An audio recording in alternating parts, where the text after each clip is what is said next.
Greetings, Shamrock gardeners and scholars. It's Mrs. Gerst, your assistant principal, with a moment in Black history. Every day, I want to give you just a note or a nugget of famous African Americans that have changed the world. Today, we're going to talk about Wendell Scott. Have you ever heard of him? Well, Wendell Scott is one of Danville's most famous native sons.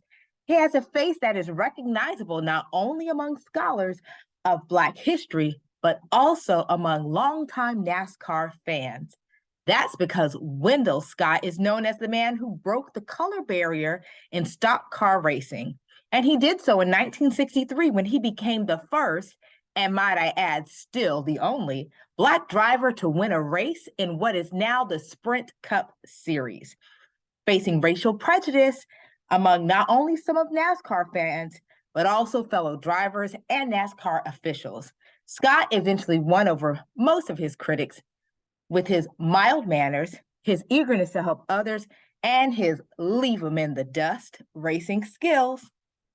I'm going to share a YouTube video with you that is narrated by his son, Franklin Scott, who serves as a principal at a North Carolina middle school.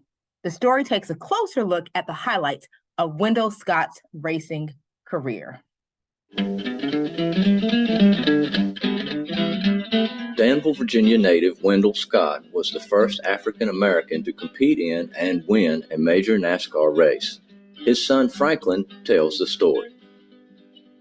A local promoter was soliciting Black drivers to race at the Danville Fairgrounds to expand the fan base, and they felt that if they had a Black driver, then the Black people would come out to the racetrack. That makes sense. The promoter went to the police department trying to find out some African-American men who were Black men who had speeding records. My father was a taxi car driver, and he had about 13 tickets that year. So he was one of the candidates. And plus there was a rumor circulating that he may have been a bootlegger, although he had never been caught.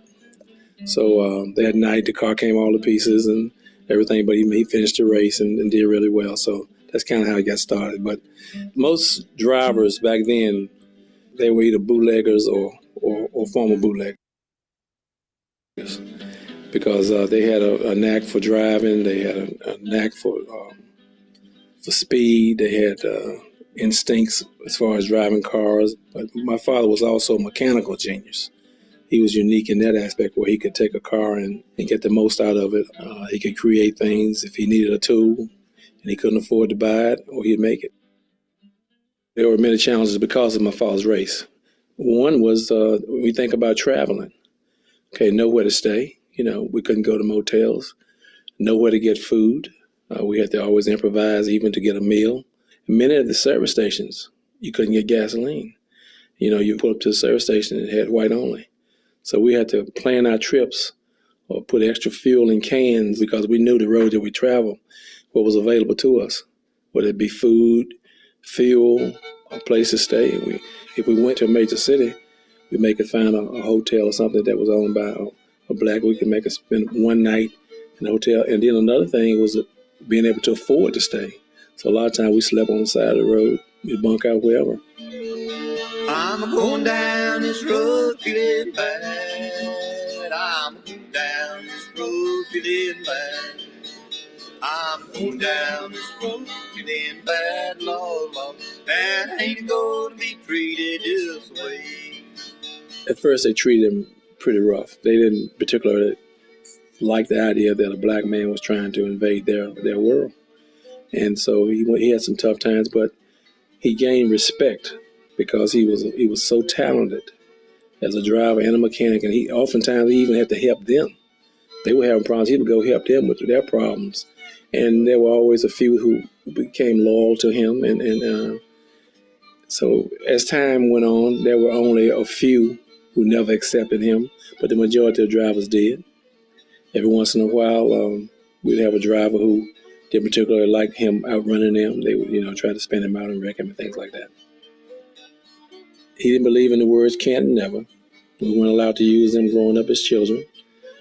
He's a person who loved all people, loved children in particular.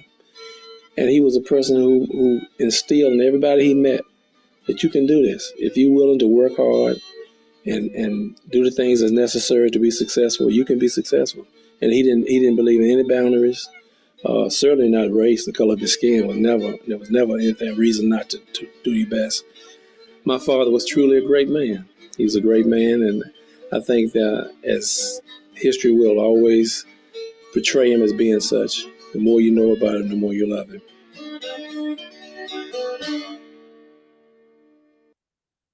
Wow, how awesome. I hope you've enjoyed this moment in Black history with your very own Mrs. Gerst, your assistant principal.